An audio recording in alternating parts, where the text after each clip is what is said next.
오늘도 하나님의 은혜가 저와 여러분에게 함께하기를 기원합니다. 레위기는 하나님께서 이스라엘 백성들에게 주신 법입니다. 약속의 땅에 들어가서 하나님의 백성으로 살아갈 때 무엇을 하며 어떻게 살아야 하는지를 알려주신 말씀입니다. 우리는 모두 다 행복하기를 원합니다. 행복은 무엇일까요? 물론 사람마다 다 다를 것입니다. 그러나 한 가지는 분명합니다. 행복은 어느 한순간이어서는 안 된다는 것입니다. 어떤 특별한 사건, 특별한 날만 행복이어서는 안 됩니다. 우리가 살아가는 매일의 날들이 행복한 날들이어야 합니다. 그러면 매일이 행복한 날들이 되려면 어떻게 해야 할까요? 하나님의 법은 이것을 알려주시는 것입니다.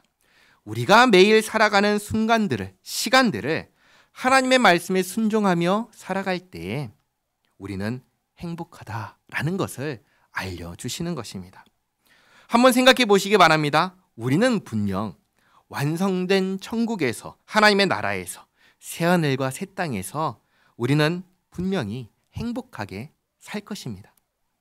그리고 그곳에서 영원히 살 겁니다. 행복하게 영원히 살 것입니다. 그때 우리는 어떤 생활을 할까요? 무슨 생활을 하며 살아갈까요? 하나님 말씀에 순종하는 생활을 하며 살아갈 것입니다. 그러니까 결국 하나님께서 우리에게 주신 법은 영원히 하나님 앞에서 행복하게 사는 법을 가르쳐 주시는 것입니다. 이것을 기억하면서 레위기의 말씀을 읽겠습니다. 1절 말씀 보시면 너희는 자기를 위하여 우상을 만들지 말지니 조각한 것이나 주상을 세우지 말며 너희 땅에 조각한 석상을 세우고 그에게 경배하지 말라. 나는 너희의 하나님 여호와임이니라. 너희는 내 안식일을 지키며 내 성소를 경외하라. 나는 여호와이니라. 시내산에서 하나님께서 이스라엘과 언약을 맺으셨습니다. 하나님은 이스라엘의 하나님이 되겠다 하셨고 이스라엘은 하나님의 말씀에 순종하겠다 하였습니다. 서로 언약을 맺은 것입니다. 이 약속을 근거로 언약을 세웠는데 그것을 시내산 언약이라고 합니다. 그리고 하나님께서 이스라엘에게 지켜야 하는 말씀으로 10계명을 주셨습니다. 이 10계명 가운데에서 하나님과 관련된 부분을 말씀하신 것입니다. 하나님과 관련된 부분을 말씀하신 이유는 이스라엘이 하나님과 언약을 맺었으며 하나님의 말씀에 순종하겠다고 했기 때문입니다. 이 부분이야말로 다른 모든 계명들의 기초가 되기 때문에 이것을 말씀하신 것입니다. 그리고 이렇게 말씀하시죠. 3절에 너희가 내 규례와 계명을 준행하면 4절부터 잘 보시기 바랍니다. 내가 너희에게 철 따라 비를 주리니 땅은 그 산물을 내고 밭의 나무는 열매를 맺으리라. 너희의 타작은 포도 딸 때까지 미치며 너희의 포도 따는 것은 파종할 때까지 미치리니 너희가 음식을 배불리 먹고 너희의 땅에 안전하게 거주하리라. 내가 그 땅에 평화를 줄 것인즉 너희가 누울 때 너희를 두렵게 할 자가 없을 것이며 내가 사나운 짐승을 그 땅에서 제할 것이요 칼이 너희의 땅에 두루 행하지 아니할 것이며 너희의 원수들을 쫓으리니 그들이 너희 앞에서 칼에 엎드러질 것이라. 또 너희 다섯이 백을 쫓고 너희 백이 만을 쫓으리니 너희 대적들이 너희 앞에서 칼에 엎드러질 것이며 내가 너희를 돌보아 너희를 번성하게 하고 너희를 창대하게 할 것이며 내가 너희와 함께한 내 언약을 이행하리라. 너희는 오래 두었던 묵은 곡식을 먹다가 새 곡식으로 말미암아 묵은 곡식을 치우게 될 것이며 내가 내 성막을 너희 중에 세우리니 내 마음이 너희를 싫어하지 아니할 것이며 여기 내 마음이 너희를 싫어하지 않는다라고 하셨던 말씀을 기억하시기 바랍니다. 자, 그리고 12절에 나는 너희 중에 행하여 너희의 하나님이 되고 너희는 내 백성이 될 것이니라. 이게 시내산 언약의 핵심입니다.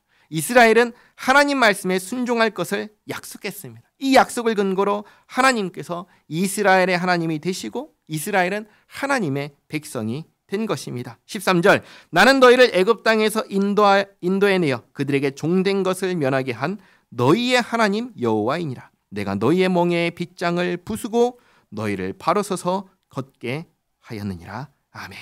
하나님은 누구십니까? 하나님은 우리를 구원하신 하나님이십니다. 구원하시고 지켜 행하라 하시며 지켜 행할 때에는 이 모든 복을 주겠다고 하십니다.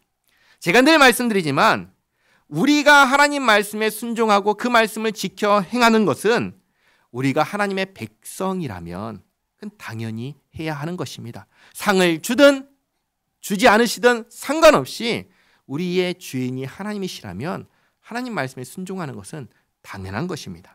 그런데 하나님께서는 당연히 해야 하는 것에 대해서 하나님께서는 복을 약속하신 것입니다.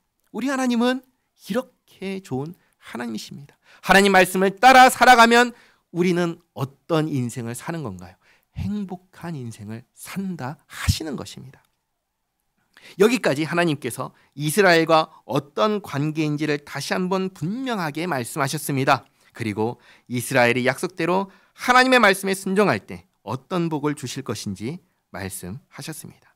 그러나 만약에 이스라엘이 하나님의 말씀에 불순종하면 어떻게 될까요? 이 나머지 부분은 불순종할 경우 일어나게 될 일들을 말씀하십니다. 14절에 그러나 너희가 내게 청종하지 아니하여 이 모든 명령을 준행하지 아니하며 내 규례를 멸시하며 마음에 내 법도를 싫어하여 내 모든 계명을 준행하지 아니하며 내 언약을 배반할진대. 여기 이 단어를 기억하시기 바랍니다. 배반이라는 단어입니다. 인류의 조상 첫사람 아담도 하나님과 맺은 언약을 배반했습니다. 하나님께서 선악을 알게 하는 나무의 열매를 먹지 말라 하셨습니다. 먹으면 반드시 죽는다 하셨습니다. 아담은 이 말씀에 먹지 않겠습니다 라고 화답을 했습니다. 하나님께서는 먹지 않으면 영생을 선물로 주겠다 하셨습니다. 그런데 아담이 이 약속을 깨뜨립니다. 아담은 피조물로서 당연히 창조주의 명령에 복종해야 되는데 복종하지 않았습니다. 아담은 하나님께로부터 모든 은혜를 받은 사람으로서 복종해야 되는데 복종하지 않았습니다. 아담은 티끌만큼도 오염되지 않은 완전하게 지음받았으니 당연히 복종해야 되는데 그러지 않습니다. 아담은 영생의 복을 받게 될 것을 알면서도 복종하지 않았습니다. 하나님께서는 결코 아담이 실패할 것을, 불순종할 것을 기대하지 않으셨습니다. 오히려 너무나 당연한 일이니까 순종하여 영생의 복을 받아 누리게 될 것을 기대하셨습니다. 이렇게 순종할 수밖에 없는 조건 속에서 아담에게 말씀하셨는데 아담이 불순종한 것입니다. 아담은 하나님께 배신한 것입니다. 이스라엘도 마찬가지입니다. 하나님께서 애굽에서 나오게 하셨습니다. 종되었던 곳에서 자유인이 되게 하셨습니다. 시내산에서 하나님의 백성이 되겠다고 자기의 입으로 분명하게 고백했습니다. 하나님의 말씀대로 행하겠다고, 준행하겠다고 약속했습니다. 하나님께서는 이 약속 위에 지금까지 말씀드렸던 이 복 또한 하나님께서 약속하신 것입니다. 그런데 사람이 이 약속을 배반한다면 16절에 내가 이같이 너희에게 행하리니 곧 내가 너희에게 놀라운 재앙을 내려 폐병과 열병으로 눈이 어둡고 생명이 쇠약하게 할 것이요 너희가 파종한 것은 헛되리니 너희의 대적이 그것을 먹을 것이며 내가 너희를 치리니 너희가 너희의 대적에게 패할 것이요 너희를 미워하는 자가 너희를 다스릴 것이며 너희는 쫓는 자가 없어도 도망하리라. 하나님과 맺은 언약을 배반했을 때 이스라엘이 겪게 될 일들입니다. 하나님께서 재앙을 내리십니다. 이게 1단계 재앙입니다. 이런 일들을 겪었을 때 깨닫고 돌이키면 다행입니다. 그러나 만약 깨닫지 못하고 돌이키지 않는다면 어떻게 될까요? 그게 18절이죠. 또 만일 너희가 그렇게까지 되어도 내게 청종하지 아니하면 너희의 죄로 말미암아 내가 너희를 7배나 더 징벌하리라. 첫 번째 재앙보다 7배나 더 징벌하겠다 하십니다. 2단계입니다. 19절 내가 너희의 세력으로 말미암은 교만을 꺾고 너희의 하늘을 철과 같게 하며 너희의 땅을 놋과 같게 하리니 너희의 수고가 헛될지라 땅은 그 산물을 내지 아니하고 땅의 나무는 그 열매를 맺지 아니하리라. 하나님의 말씀에 불순종할 때 이스라엘이 겪게 될 일들입니다. 이 일들을 겪고 깨닫고 회개하고 돌이키라고 하시는 것입니다. 그러나 이 모든 일들을 겪고도 여전히 하나님 말씀에 불순종하면 어떻게 될까요?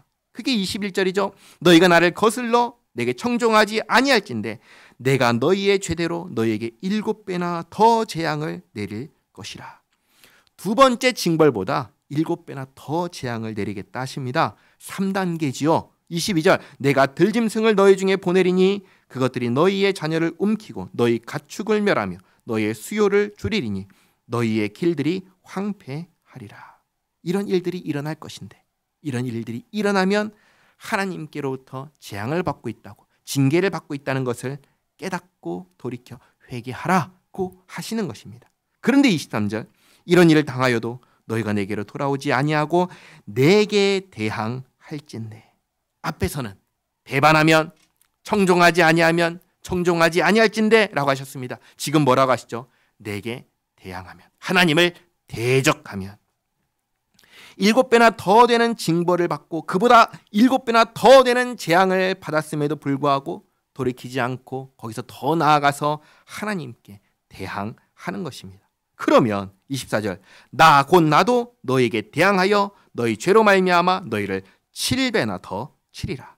이 세 번째 3단계 재앙보다도 7배나 더 치겠다 하십니다. 이게 4단계입니다. 25절 내가 칼을 너희에게로 가져다가 언약을 어긴 원수를 갚을 것이며 너희가 성읍에 모일지라도 너희 중에 연병을 보내고 너희를 대적의 손에 넘길 것이며 내가 너희가 의뢰하는 양식을 끊을 때 10여인이 한 화덕에서 너희 떡을 구워 저울에 달아주리니 너희가 먹어도 배부르지 아니하리라. 연병과 기근입니다. 일들을 겪으면서 깨닫고 돌이키라는 것입니다. 지금 망하라고 이런 재앙을 내리시는 게 아닙니다. 그런데 여전히 이렇게 하셨음에도 불구하고 하나님의 말씀에 불순종하면 어떻게 될까요? 이 27절이죠. 너희가 이같이 될지라도 내게 청종하지 아니하고 내게 대항할진대 내가 진노로 너희에게 대항하되 너희의 죄로 말미암아 7배나 더 징벌하리니. 네 번째 치신 것보다 7배나 더 징벌하시는데 이제는 진노로 대항하겠다 하십니다. 마지막입니다. 그 강도가 점점 더 심각해지는 것을 보게 됩니다. 그래서 어떻게 되냐면 29절 너희가 아들의 살을 먹을 것이요 딸의 살을 먹을 것이며 먹을 것이 없으니까 이렇게 되는 것입니다. 그리고 30절 내가 너희의 산당들을 헐며 너희의 분향당들을 부수고 너희의 시체들을 부서진 우상들 위에 던지고 내 마음이 너희를 싫어할 것이며. 앞에 11절에서 내 마음이 너희를 싫어하지 아니할 것이다 라고 하셨는데 이제 비로소 뭐라고 하시죠? 싫어한다 라고 말씀하십니다. 지금까지 배반하고 청종하지 않고 대항해도 싫어한다 하지 않으셨는데 여기까지 오면 이제는 진노하시고 대항하시고 싫어하십니다. 무슨 말입니까? 하나님과의 관계가 끊어진 것입니다. 그러면 이 땅은 이스라엘 백성들이 그때에 사는 땅은 어딘가요? 누구 것인가요? 약속의 땅, 하나님의 땅이죠. 그런데 이 백성 이스라엘은 그때에도 여전히 하나님의 백성인가요? 아니죠. 관계가 끊어졌습니다. 그러면 하나님의 땅에서 계속 살 수 있나요? 살 수 없는 것이죠. 그러니 쫓아내는 것입니다. 추방하는 것입니다. 이 땅에 있어서는 안 되는 우상의 산당을 하나님께서 다 헐어버리시고 이스라엘은 추방해 버리시는 것입니다. 31절 내가 너희의 성읍을 황폐하게 하고 너희의 성소들을 황량하게 할 것이요 너희의 향기로운 냄새를 내가 흠양하지 아니하고 그 땅을 황무하게 하리니 거기 거주하는 너희의 원수들이 그것으로 말미암아 놀랄 것이며 내가 너희를 여러 민족 중에 흩을 것이요 내가 칼을 빼어 너희를 따르게 하리니 너희의 땅이 황무하며 너희의 성읍이 황폐하리라. 너희가 원수의 땅에 4일 동안에 너희의 본토가 황무할 것이므로 땅이 안식을 누릴 것이라. 그때에 땅이 안식을 누리리니 너희가 그 땅에 거주하는 동안 너희가 안식할 때에 땅은 쉬지 못하였으나 그 땅이 황무할 동안에는 쉬게 되리라. 지난주에 보았죠. 본래 땅의 안식년에 그리고 희년에 하나님께서 땅을 쉬게 하셨습니다. 하나님의 규례와 명령을 잘 지켰다면 땅이 그때 쉬었을 것입니다. 그러나 지키지 않으니 쉬지 못하는 것입니다. 그래서 하나님께서 불순종하는 이스라엘을 이 땅에서 다 추방시켜서 땅이 쉴 수 있게 하겠다 하십니다. 그리고 한번 생각해 보시기 바랍니다. 본래 이스라엘은 어떤 나라인가요? 자기 힘이 있는 나라인가요? 자기 능력이 있는, 자기 권력이 있는 나라인가요? 전혀 아닙니다. 모든 나라 중에서 가장 작은 나라가 이스라엘입니다. 나중에 보면은 물론 이스라엘이 세상 모든 나라로부터 조공을 받을 때가 있습니다. 그게 언제냐면 솔로몬 시대입니다. 모든 나라로부터 조공을 받을 수 있었던 것, 자기들이 잘나서 그랬나요? 전혀 아닙니다. 하나님을 신뢰하고 하나님을 의지하고 하나님께 순종했기 때문에 하나님께서 그런 복을 주셨던 것입니다. 그러나 하나님을 대항하고 불순종하고 떠나면서 아무것도 아닌 무력하고 무능하다는 것이 자기 실력이 드러나는 것입니다. 그래서 36절 너희 남은 자에게는 그 원수들의 땅에서 내가 그들의 마음을 약하게 하리니 그들은 바람에 불린 잎사귀 소리에도 놀라 도망하기를 칼을 피하여 도망하듯 할 것이요 쫓는 자가 없어도 엎드러질 것이라. 그들은 쫓는 자가 없어도 칼 앞에 있음 같이 서로 짓밟혀 넘어지리니 너희가 원수들을 맞설 힘이 없을 것이요 너희가 여러 민족 중에서 망하리니 너희의 원수들의 땅이 너희를 삼킬 것이라. 이렇게 되었을 때 39절 너희 남은 자가 너희의 원수들의 땅에서 자기의 죄로 말미암아 쇠잔하며 그 조상의 죄로 말미암아 그 조상같이 쇠잔하리라. 이렇게 하나님께서 하나님께 불순종하면 어떤 일들이 일어나게 될 것인지를 아주 분명하게 알려주십니다. 앞에서 말씀드렸던 것처럼 첫사람 아담에게 선악을 알게 하는 나무의 열매를 먹지 말라고 하신 것과 똑같습니다. 먹는 날에는 너 죽는다, 반드시 죽는다 하신 말씀과 똑같습니다. 근데 한번 생각해 보시기 바랍니다. 하나님께서 먹지 말라고 하셨습니다. 그 나무 열매를 먹는 것, 먹지 않는 것 누구에게 달렸습니까? 사람에게 달렸습니다. 그리고 하나님께서는 먹으면 죽는다고 하셨습니다. 이 말씀은 먹으라는 말씀입니까? 먹지 말라는 말씀입니까? 먹지 말라는 말씀이죠. 이렇게 경고하시는 것 불순종하라는 말씀입니까? 순종하라는 말씀입니까? 순종하라는 말씀입니다. 그래도 순종할지 순종하지 않을지 불순종할지는 누가 결정하는 건가요? 사람이 결정하는 것입니다. 내가 하는 것입니다. 내 책임입니다. 하나님의 책임이 아니고 다른 사람의 책임도 아닙니다. 내가 선택하고 그 결과를 내가 겪는 것입니다. 누구에게도 책임을 전가할 수 없습니다. 그런데 첫사람 아담 어떻게 했지요? 순종했나요? 순종하지 않습니다. 불순종했습니다. 먹지 말라 하신 나무 열매를 먹었습니다. 그 결과 어떻게 되었습니까? 두 가지 일이 일어났습니다. 영원한 죽음이라는 벌을 받게 되었습니다. 그리고 그 본성이 부패하고 오염되었습니다. 그것으로 끝났나요? 그렇지 않지요. 그 아담의 후손인 우리 역시 영원한 죽음이라는 형벌과 우리의 본성도 오염되고 부패하였습니다. 이것과 같이 그때 일어난 이 일과 같이 매우 비슷한 상황이 지금 이스라엘에게 일어난다고 하시는 것입니다. 하나님을 대항하고 언약을 배반할 때 그 조상의 잘못으로 누구까지 영향을 받는다고 하시나요? 그 후손까지 영향을 받게 된다는 말씀을 하시는 거예요. 조상의 불순종에서 나는 아무 잘못도 안 했는데 이방인의 땅에서 원수의 땅에서 원수의 지배를 받는 그 조상의 후손으로 태어났습니다. 이거 내 잘못인가요? 아니죠. 그렇다고 하나님 잘못인가요? 아니죠. 누구의 잘못인가요?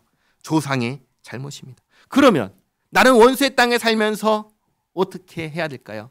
나를 이 땅에 원수의 땅에서 살게 만든 저 조상을 욕하고 원망하고 불평하면서 억울하다 하면서 살면 될까요? 하나님께서 지금 장차 그런 일이 일어났을 때 어떻게 해야 되는지를 알려주시는 거예요. 40절 말씀 잘 보시기 바랍니다. 그들이 나를 거스른 잘못으로 자기의 죄악과 그들의 조상의 죄악을 자복하고, 그렇게 됐을 때 가장 먼저 뭘 하라고 하시죠? 자기의 죄를, 내 죄를 자복하라 하십니다. 하나님 앞에서 지은 나의 죄입니다.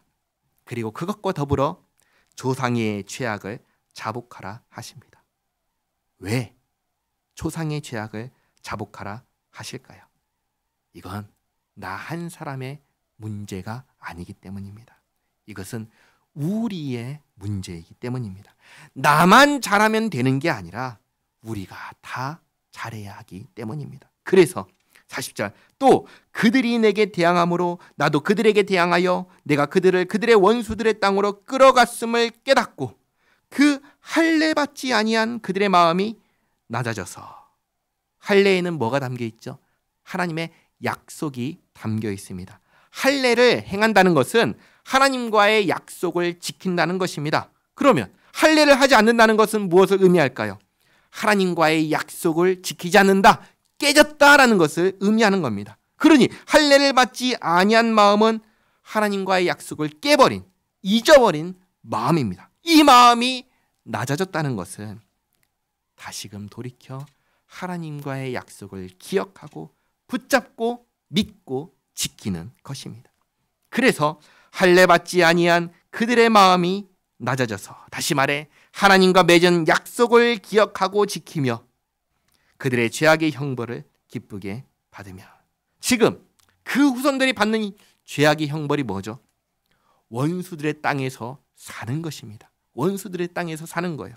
그럼 원수들의 땅에서 사는 이 형벌을 기쁘게 받는다는 것은 뭘까요? 원수들의 땅에서 하나님을 믿는 믿음으로 살아가는 것을 말하는 것입니다.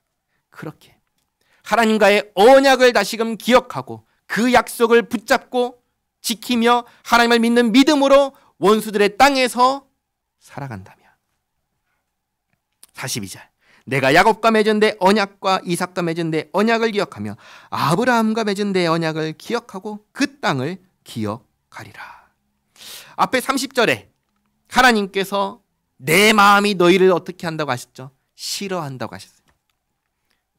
그래서 하나님과의 관계가 완전히 끝나버린 줄 알았습니다. 언약도 끝났다고 생각했습니다. 그런데 그렇지 않다라고 말씀하시는 거예요. 하나님께서 언약 관계를 완전히 끝내셔도 할 말이 없는 상황인데 그러지 않으신다는 것을 보여주는 것입니다. 하나님께서 여전히 싫어하지만 그럼에도 불구하고 여전히 이 관계를 유지하고 계신다는 것을 보여주시는 거예요. 왜 하나님께서 이렇게 하실까요? 왜 하나님을 배신하고 하나님을 대항하고 하나님을 싫어하는 사람들에게 하나님께서 그 관계를 끊지 않고 여전히 붙잡고 계실까요? 그 이유는 한 가지입니다. 하나님께서 우리를 사랑하시기 때문입니다. 그래서 43절 말씀 보십시오. 그들이 내 법도를 싫어하며 내 규례를 멸시하였으므로 그 땅을 떠나서 사람이 없을 때 그 땅은 황폐하여 안식을 누릴 것이요 그들은 자기 죄악의 형벌을 기쁘게 받으리라. 죄악의 형벌을 기쁘게 받는다는 말은 41절에서 말씀드렸던 것처럼 자기의 죄와 조상의 죄를 회개하고 다시금 하나님을 믿고 그 믿음으로 원수의 땅에서 살아간다는 것을 말합니다. 그렇게 하면 44절 그런즉 그들이 그들의 원수들의 땅에 있을 때 내가 그들을 내버리지 아니하며 미워하지 아니하며 아주 멸하지 아니하고 그들과 맺은 내 언약을 폐하지 아니하리니 나는 여호와 그들의 하나님이 됨이니라. 내가 그들의 하나님이 되기 위하여 민족들이 보는 앞에서 애굽 땅으로부터 그들을 인도하여 낸 그들의 조상과의 언약을 그들을 위하여 기억하리라. 나는 여호와이니라. 아멘. 우리가 하나님 앞에서 범죄했을지라도 그럼에도 불구하고 하나님의 말씀을 싫어하여 듣지 않고 지키지 않고 불순종하고 대항하고 배신했음에도 불구하고 하나님께서는 우리의 하나님 되심을 포기하지 않으십니다. 언약을 폐하지 않으십니다. 끝까지 붙잡고 계시며 마침내 회복시키십니다. 26장을 정리하면 이렇습니다. 가장 먼저 무엇을 말씀하시냐면 하나님과 우리의 관계가 어떠한 관계인지를 밝히셨습니다. 하나님은 우리의 하나님이시고 우리는 하나님의 백성입니다. 하나님께서 하나님의 백성에게 지켜야 할 법도와 규례를 알려주십니다. 이것을 지킬 경우에 누리게 될 복도 약속하십니다. 그러나 반대로 지키지 않을 경우 받게 될 저주를 말씀하십니다. 처음 불순종은 그렇다 치더라도 두 번째부터 마지막 5번째까지는 매번 7배씩 재앙을 받게 됩니다. 그리고 마지막 5번째 재앙은 약속의 땅에서 완전히 추방되는 이야기입니다. 그러면 모든 이야기가 끝나야 됩니다. 추방됐으니까 이제 끝나야 되죠. 근데 하나님께서는 거기서 추방시키시고 끝내지 않으십니다. 하나님께서 회복을 약속하십니다. 만약에 이방인의 땅에 살다가 우리가 왜 이렇게 살게 되었는지를 깨닫고 자기의 죄와 조상의 죄를 자복하고 하나님의 언약을 다시금 의지하며 형벌을 기쁘게 받으면 그때 하나님께서 회복해 주겠다 약속하십니다. 이 말씀이 이루어지기 전에 말씀을 하신 거예요. 그리고 이 말씀대로 이스라엘의 역사가 이루어졌습니다. 북이스라엘은 아수르에 의해서 멸망해버립니다. 남유다는 바벨론의 포로로 잡혀갑니다. 이때 포로로 잡혀갔을 때 두 사람이 있습니다. 물론 더 많은 사람들이 있는데 그 중에 두 사람만 말씀드립니다. 다니엘과 에스라입니다. 이들은 자기들이 포로로 잡혀가기 몇백 년 전에 쓴 모세의 글을 통해서 오늘 읽었던 이 저주의 말씀들을 읽고 자기들이 원수의 땅에 살게 된 이유를 깨닫습니다. 그리고 하나님의 말씀대로 자기의 죄와 조상의 죄를 자복하고 회개합니다. 다니엘서 한번 읽어볼까요? 다니엘 9장 11절 말씀 같이 한번 읽겠습니다. 온 이스라엘이 주의 율법을 범하고 치우쳐 가서 주의 목소리를 듣지 아니하였으므로 이 저주가 우리에게 내렸으되 곧 하나님의 종 모세의 율법에 기록된 맹세대로 되었사오니 이는 우리가 주께 범죄하였음이니이다. 아멘. 이번에는 에스라입니다. 에스라 9장 7절 같이 읽습니다. 우리 조상들의 때로부터 오늘까지 우리의 죄가 심하매 우리의 죄악으로 말미암아 우리와 우리 왕들과 우리 제사장들을 여러 나라 왕들의 손에 넘기사 칼에 죽으며 사로잡히며 노략을 당하며 얼굴을 부끄럽게 하심이 오늘날과 같으니이다. 아멘.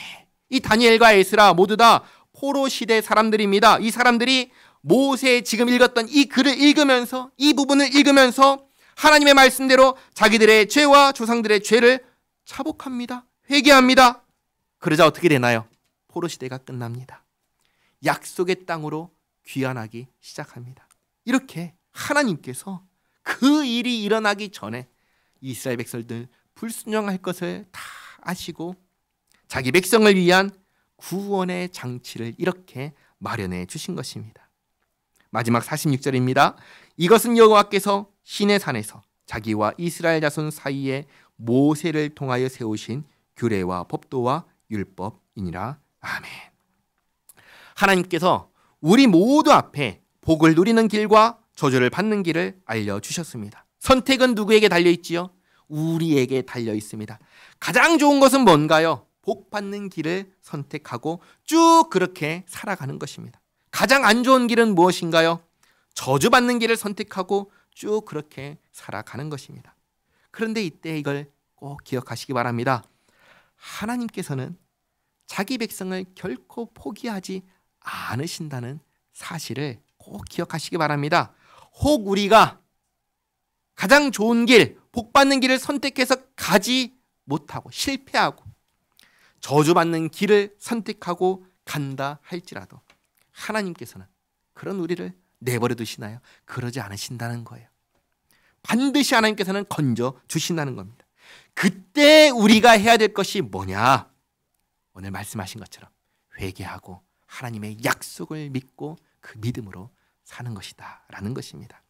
그러면 하나님께서 이렇게 자기 백성을 포기하지 않으시고 버리지 않으시고 반드시 건지시는 그 이유는 뭘까요? 왜 하나님께서는 우리가 하나님께서 그 길 가지 말라고 하셨는데도 그 길 가고 저주를 받고 망하는 길로 갈 때 내버려둬서 그냥 망하게 하지 않으시고 끝까지 건지시는 이유가 뭘까요? 사랑 때문입니다. 사랑 때문입니다. 하나님은 저와 여러분을 사랑하십니다. 그래서 이 모든 일들을 하시는 것입니다. 이것을 잊지 마시기 바랍니다. 기도하겠습니다. 좋으신 하나님, 복과 저주의 두 선택지를 보면서 아담이 생각났습니다. 또 이스라엘의 역사가 생각났습니다. 또 우리의 삶을 돌아보게 되었습니다.